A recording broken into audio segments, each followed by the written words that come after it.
Our recipe for today is chicken boneless. Yan po. I-bake natin to siya. I-marinate ko muna to. I will marinate this one first. And then I will bake them later. So, see you guys. Sa chicken, sa ano to, sa Sam's Club ko po to nabili. Kami, when we go to Sam's Club, I like to buy their chicken breast. So, see you guys. I will chop this one first to cubes and then marinated them. And I'll see you later.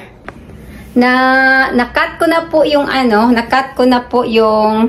nakat ko na yung chicken ko. Yan.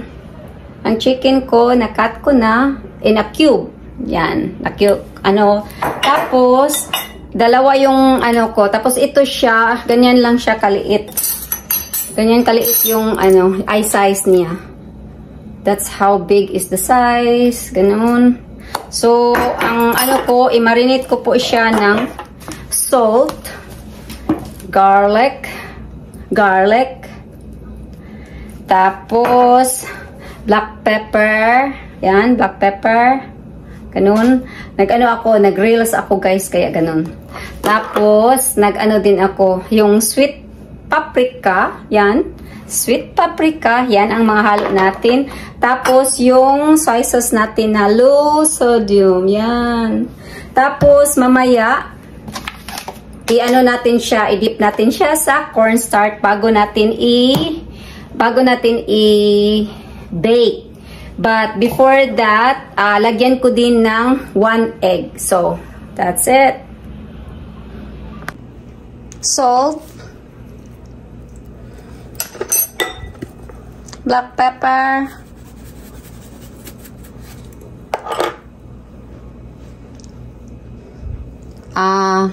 Garlic.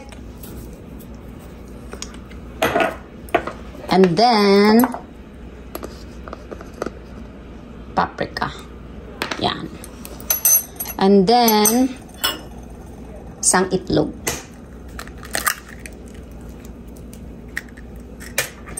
Mix it up.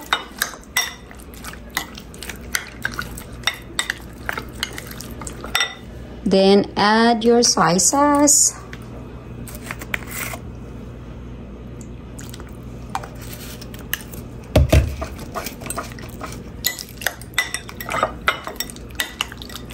I will marinate this for 1 hour.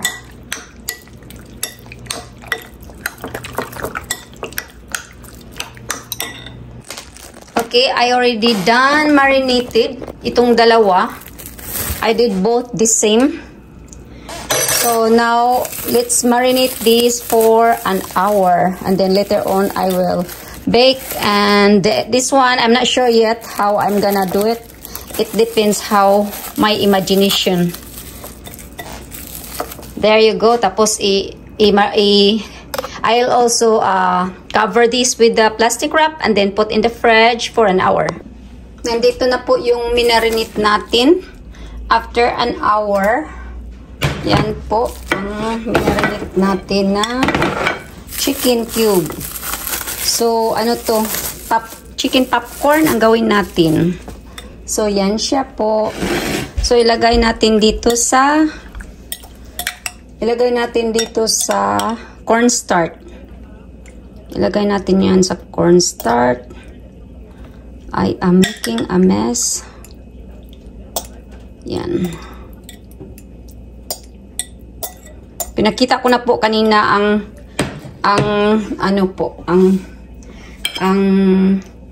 mga hinahalo ko pag marinate. Yun ang mga hinahalo ko. Yan siya. Yan.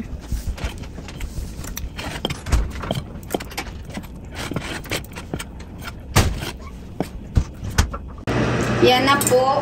Tapos, patayin muna natin ang fan.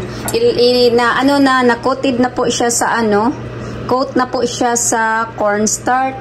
So, yan. Ilagay natin dito. Yan po.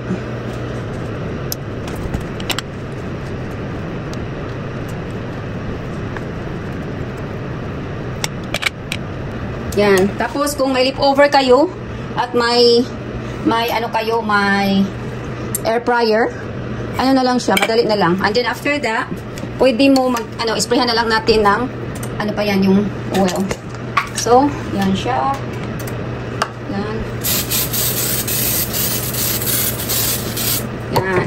Tapos, pag mag 350 na yung ano natin, pag mag 350 na po yung ano natin, i-bake na natin. Okay, now it's ready. Bake na nato. So, we'll bake this maybe almost an hour. There. Naka-bake na ang ano natin, ang chicken. After 30 minutes. After 30 minutes. Flip over. I-flip over natin, guys. Yan siya.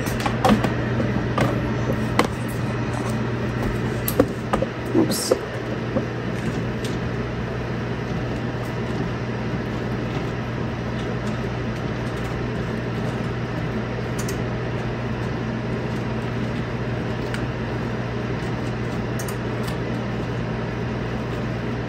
Balik natin sa sa oven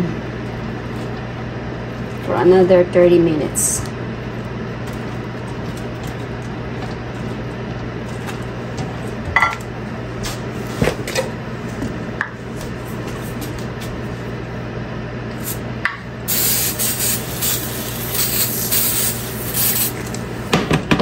Yan. Balik natin sa oven.